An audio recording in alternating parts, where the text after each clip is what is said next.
Ladies and Germans, how you all doing? This is Con Ulrich. This is Ring-Ru, low, low, low. And folks, want to bring you your dose over here of SD2. Today on Slutsk, where are we, sir? Well, who are we with, actually? Oh, and left inside in the blue, we have Hypokrass playing the Hermangoran Panzer Division with a balanced income. Right hand side in red, we have a Stardekk playing Third Guard Tank Corps with a Maverick income. So one thing I'm noticing right off the bat here is we're starting to finally see consistent, let's say, early anti-air being brought onto the field. I mean, we've seen an awful lot of recon planes early, awful lot of early, Mozzie kind of napalm or kind of early bomb strikes. I like players finally consistently bringing anti-air, even if it's just one piece. Something to be a little more terrifying in the opening kind of stages here, you know? Yeah, I mean, time and time again, we've seen openers just get, knocked out by the 1-2 recon bomber combo. I mean, yeah, you do lose a little bit of frontline firepower, but sometimes you just have to hedge your bets. But looking at the initial opening deployment, we're seeing a decent push here from the center, from Hippo over a bunch of armored cars, but here comes that dreaded aircraft we were talking about. Yeah, and the HDKFZ for some reason is down south. And go after the Martyr instead. Now, that actually might be... It's a good idea, and he gets, I think, lucky on the spread there. But that could have gone very, very wrong in terms of just getting stressed out. Maybe not a kill, per se. I mean, of course, the flying brick over there is what it is. But, yeah, I'm surprised by the positioning of that anti-air. Yeah, I guess it's more just to cover the southern side, because, of course, the south side is the choke point. The IL-2 actually goes down, which is shocking as all get out to me. Whoa. Wow. Like, that was part of the script I did not expect to see even whatsoever. Second, PE, I'm sorry, I thought you was another IL-2. I was like, man, he spends all this money as IL-2s.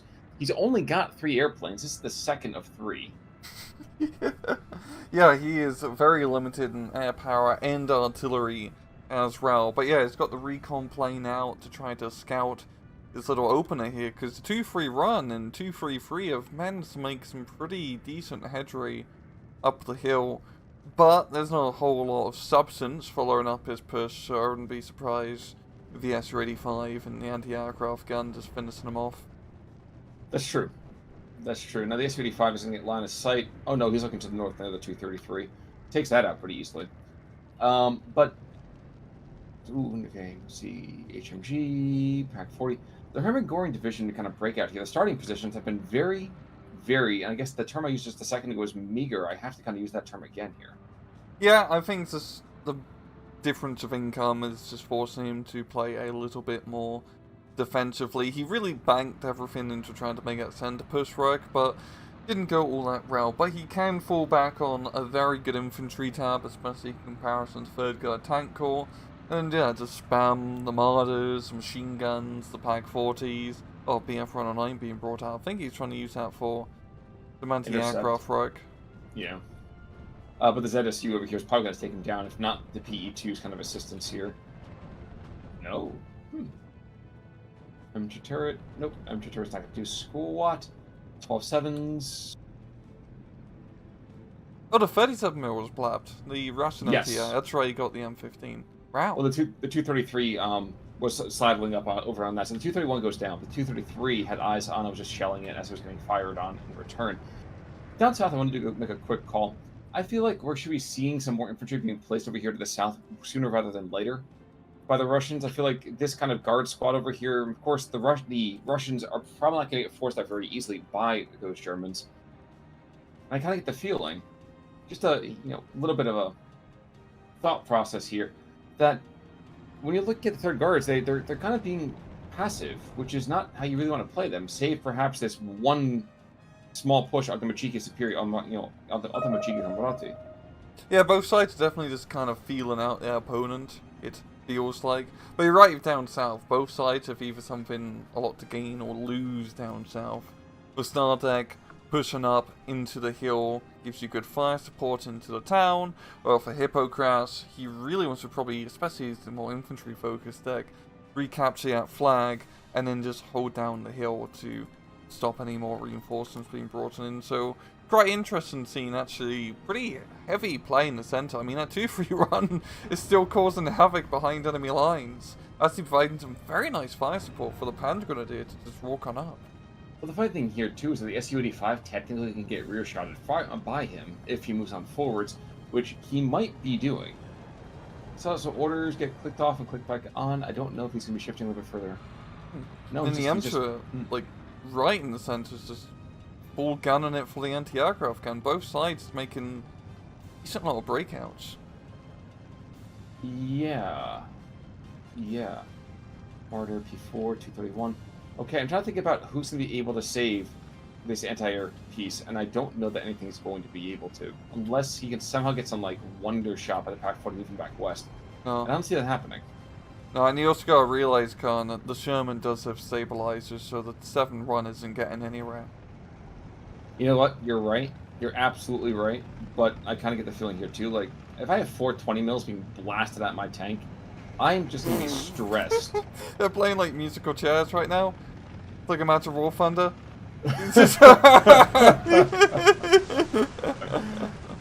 Oh, man.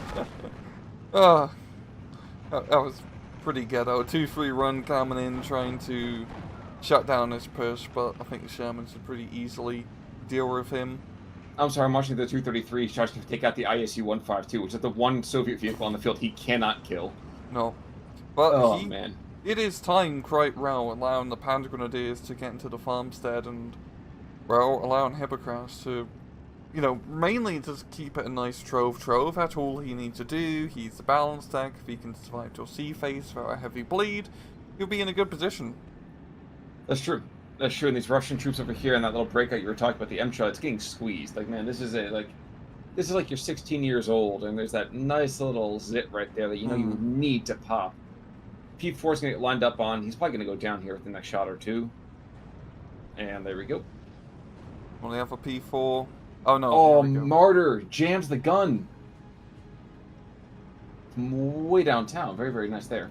231 in the meantime slides in. Nothing too crazy. So the Emecha's days are numbered. This is nothing too crazy.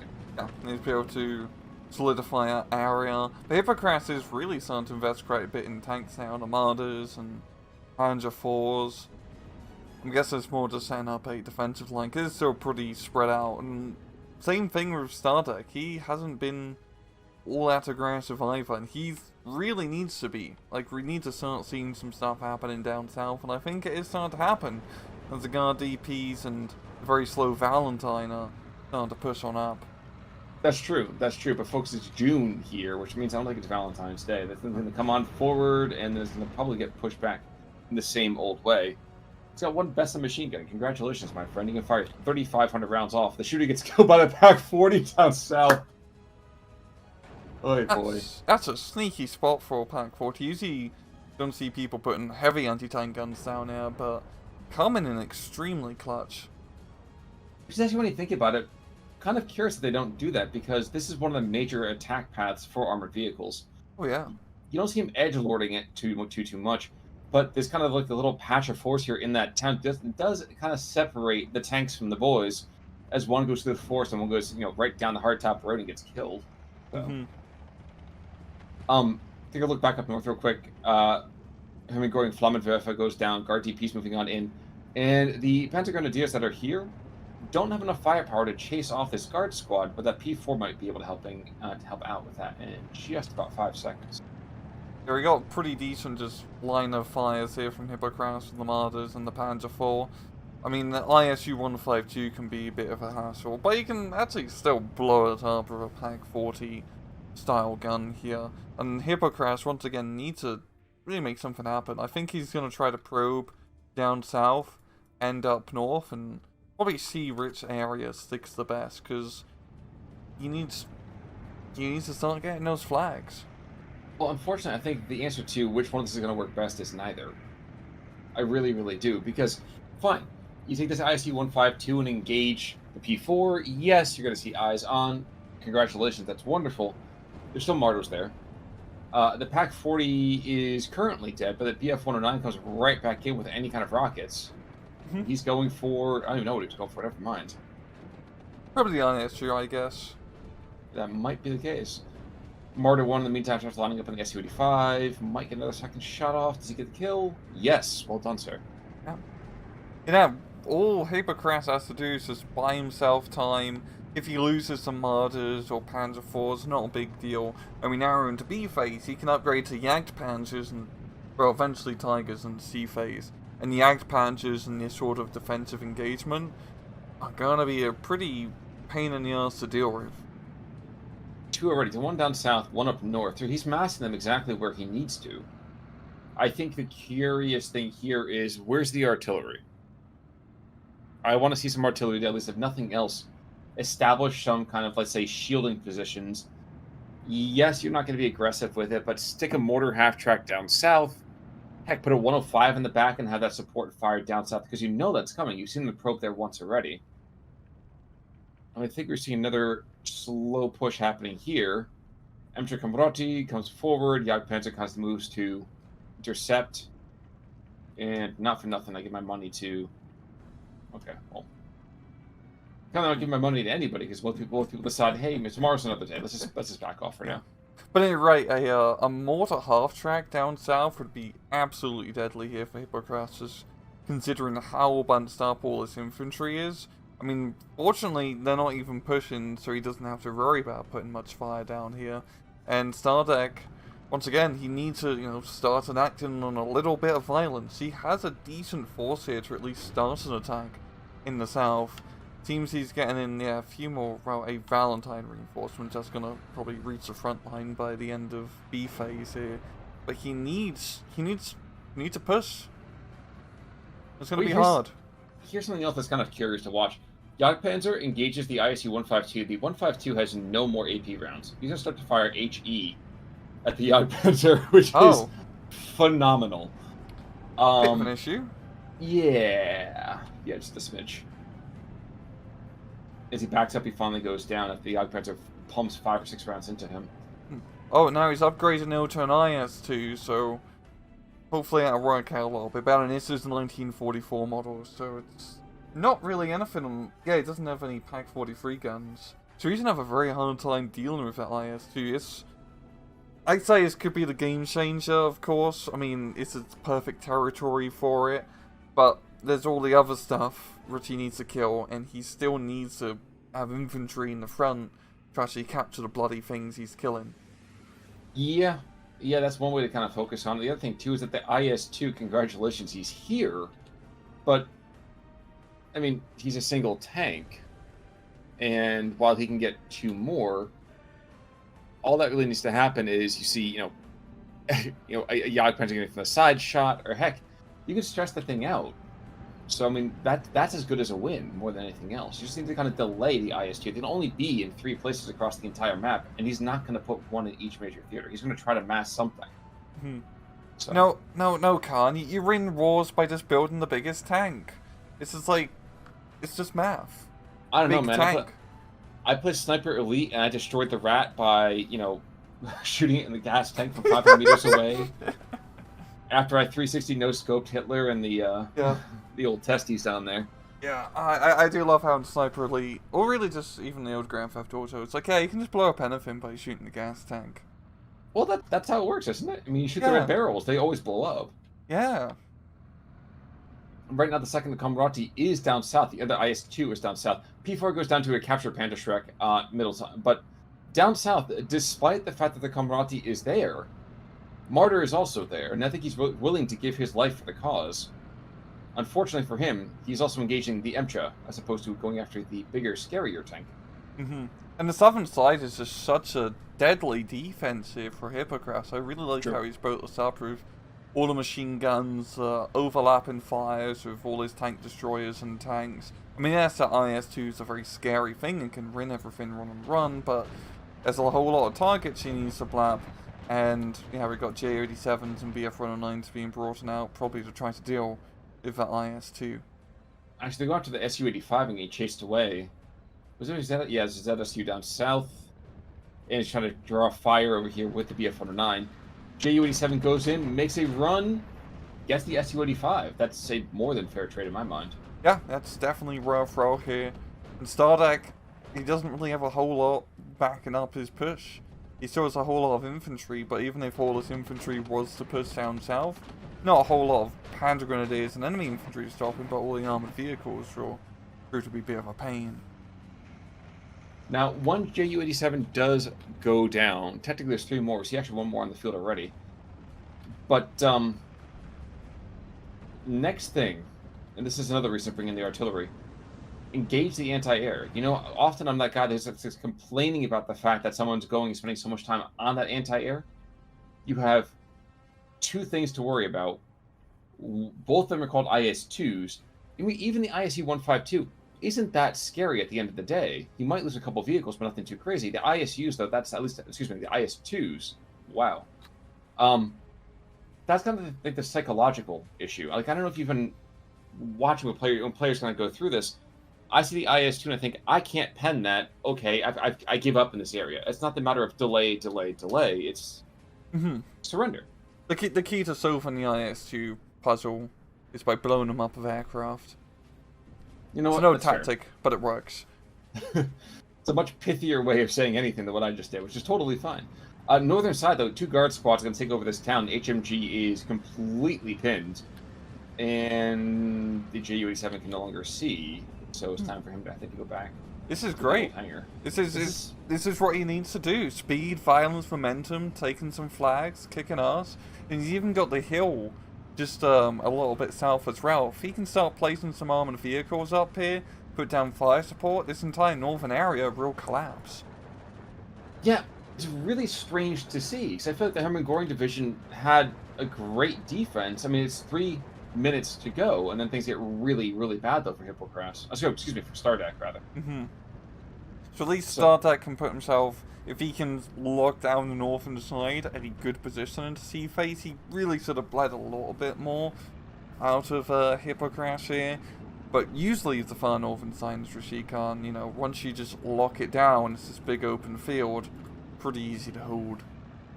Down south, though, we're actually seeing it's not the Soviets making a push. It was that P4 backed up by some infantry. P4 is now dead. And more of this German armor gets frittered away in kind of this, if I can be blunt, very meager assault. Yeah, it seems it's more like a scouting operation, I guess. He was like, hey, they haven't attacked me here yet. Let's see what's here. Oh, it's a massive Soviet, corps. And now he's going to quite wisely run away, because that is a little bit too much firepower. Yes, indeed. But now the IS-2 is backing. Is the Martyr trying to push? And this is infantry that can take him out very, very easily, even without anti-tank weapons. This is a problem. You just have to play basketball with the crew compartment. Which is another World War II fighting game, I'm sure. I actually think it was maybe a Brothers in Arms? Yeah, Brothers in Arms. You run up to a tank, you press the button, and it has a little quick time thing. Man, so I really legitimately thought that Stardekk was kind of ready to surrender here. Doesn't look like that's going to be the case, though. Looks like he's ready to go. He's still taking territory. I'm not going to say he's necessarily kicking ass. Certainly not taking names, but he's taking ground. That's the important part. Yeah, he's playing out a late-game Maverick, it seems, as he's really starting to get into his element just before he runs out of all that income. So I'll be curious to see how he does hold onto his lead going into sea phase. I mean, usually after 10 minutes or so, the income difference really starts to be felt. But he has good geographical advantage up north here. That T-34 is actually kicking his ass a little bit. Well, because the IS-2 went down by a Ju-87 strike, so, you know, your prescience, sir, knows no bounds. You really need to kind of go and make yourself a fortune teller. Yeah, that's... It does kind of suck losing the IS-2. Doesn't get a whole lot of him, and he really would need to rely on it to just lock down the northern side. Yes, you can do the ISUs, but the ISUs are a little bit more malleable to 75mm shot. You know, I thought you were going to make a very, very different comment there. I was like, I thought you were going to tell me you actually were a part-time Canadian psychic, and I was like, eh? And unfortunately, that was just not to be. I will say, down south, the scouting probe has turned into a rising tide as the reds are moving through the trees and not the blues. And at 222, I don't care how plucky that little guy might be. I don't think he's going to be able to force things back by himself, although he is taking one infantry squad at a time. Yeah, it's holding the line just enough, it seems, but Stardekk still isn't all that motivated to make the final southern push happen here. Even though he does have the forces, he probably could do a decent counterattack. We are seeing, finally, our favourite unit, the Stardekk, being brought now, and he is bringing it in down south, so it's going to be really hard now for Stardekk to make any sort of push yet. That very, very true. Very, very true. In the meantime, though, Hypokrass continues to bleed. I'm not going to say it's, he's bleeding out, per se. He is slowly taking back the occasional flag. And I think he's having the more important munitions over here from the Soviet ground forces being used on very, very light vehicles. I think it's very much one of those things where he's like, okay, that's fine. You can do as much shooting as you want to. I am just going to go and waste your time by doing everything else. And actually, T-34 going muzzle to muzzle around the ISU and waiting for the stars to align before he actually fires. And by the time he does so, that's going to be a dead. Oh, this is ghetto. Oh no! What got him? He ruined that duel. ISU 152, IS2, the third and final IS2 in the field. A shame. I wanted to see him like reassure him. So did I. I was like, shameful display. Sit your turret to the rear and then just start driving backwards, man. Stromtiga, though, my eyes will be on that consistently. No, he's going to try to aim that at the ISU 152. Sure, bud. Yeah. All right. Unfortunately, it's not real life where that tank would be utterly annihilated from that shower even hitting somewhere nearby. Because high explosive in Steel Division against tanks is very weird. Yeah, for balance reasons, I know comment section, please chill. Exactly. One of the main reasons we get the Flak 88s are such, not quite as absurdly powerful as they should be otherwise, yeah. But we might see a Stromtiga again. He's going to attack ground. He's attacking ground behind him, so this is going to be fun. And we're also seeing the Tiger is on the field. Tiger is engaged in the ISU 152, and of course, because the ISU 152 has to make its own shells, the Tiger gets off 2 or 3 shots to every one of the other ones. It's got a little Soviet-like production factory, the proletariat in there, putting it all together. They got the propaganda poster on the side. Only you can kill the fascist, comrade. Yeah, I mean, like, yeah, it's just a random oblast peasant just like, come on, let's do this. Oh, boy. Carve the shell out of a hammer and sickle. Yes. That's how they make it, right? That's what they use hammer and sickles for. That's true. Then they make gun cotton out of some poor conscript. Mm-hmm. Stromtiga goes down. ISU takes it out with one shot as the Stromtiga's round fires, lands next to the ISU 152, and doesn't do anything more than half stress. Oh wow. And he's going to get another Stromtiga to replace it, but Stardekk is actually getting a pretty decent heavy armored force now. He's kind of buying out the rest of his tanks down south. He's got good heavy armor up north. And if he can just get these effective trades, then he should be decent enough to survive. Because, okay, there's actually quite a lot of Tigers, but Tigers on an open field don't do great against IS-2s. True, but we still have at least 2 Ju-87s. Down south, that's actually kind of funny. There were a couple of T-34s. One is still alive, the Boyd's T-34s. Ooh, doesn't get his rounds off. But the T-34s were charging on in and just basically being surrounded by Soviet infantry. Swarming, throwing PTRD rounds, throwing anti-tank grenades. But I do think this southern island is going to go blue. Yeah, he's just traded well enough. The T-34s did their job before they got returned to sender. And if he can just get the Panther Grenadiers on that hill, it's going to be very easy for him to lock down the rest of his southern side. That's true. It is 15 now in the meantime. Taking a look back, actually, at the decks themselves, this is not as much infantry as we're used to seeing. Yeah. So I'm trying to wrap my head around the kind of usage that's been here so far. Tons of Automochikis over here, of course, for the Soviets, which, when all is said and done, I actually don't know if I value quite as much. I mean, he is up 15-9, but I think that's because of the momentum he's built thus far, as opposed to, ooh, Tiger goes down IS-2. But I don't know. I feel like if it was just straight infantry on infantry, this would be a very, very different game here. Yeah, it's just definitely coming more to the tank battles, as Lutz is a little bit more of an open map here. And it's working well here for Stardekk. Just ISU, IS2 combo when not getting blapped from Hans Ruder on the sky are doing pretty decent.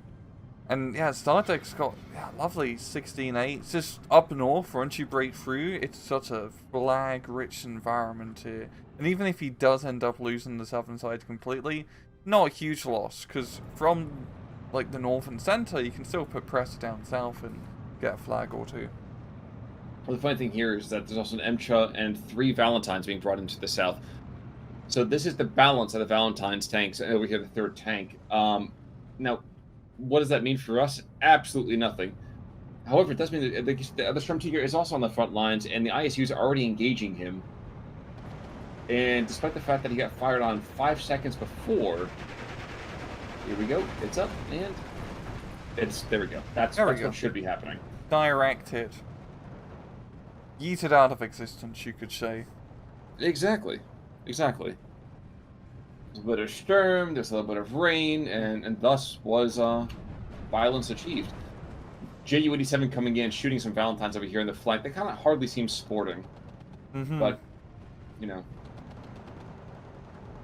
Not a whole lot of anti-air to stop him anymore either, so he's still able to come around. Or SR-85 getting blapped down south as well. So that's the Hypokrass' best bet is probably just try to play aggressive down south. As we can see with our God Vision, not a whole lot of defenses here. A lot of the tanks have been blapped. There's not a whole lot of infantry left on the front line.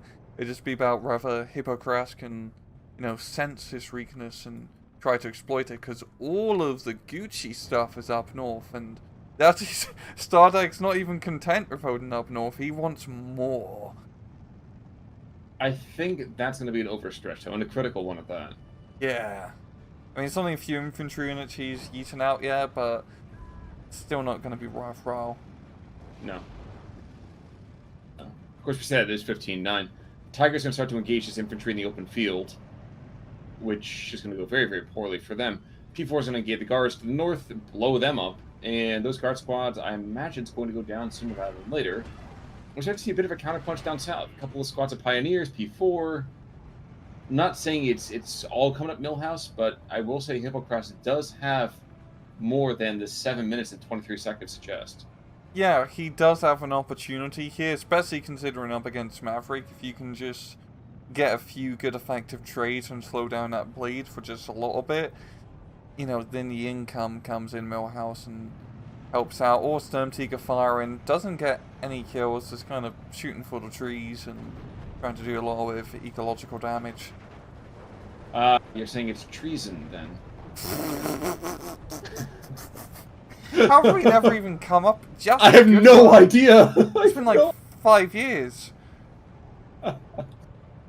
I'm writing that down in the book. That's a good, hiking joke. Yes, it is. That's definitely... Yes, folks, since the little conling has come onto this scene, my dad jokes have increased my... They've evolved. Oh, I'm twice as powerful. SG-43 going to engage that one, plucky little Pioneer who's behind the front lines, and I have no idea what he expects to be doing back there, out in the open, all on his own. I'll be getting killed. Or surrendered, at least, one or the other. Not going to be a pleasant time.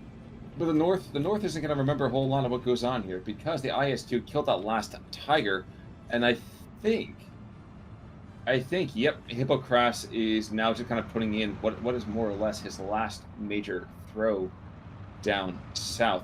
By throw, I don't mean to suggest that it's going to be all over for him, but he's got 4 squads infantry and 2 Boita tanks, and yeah, he's a very, very, very hopeful thrust with those orders.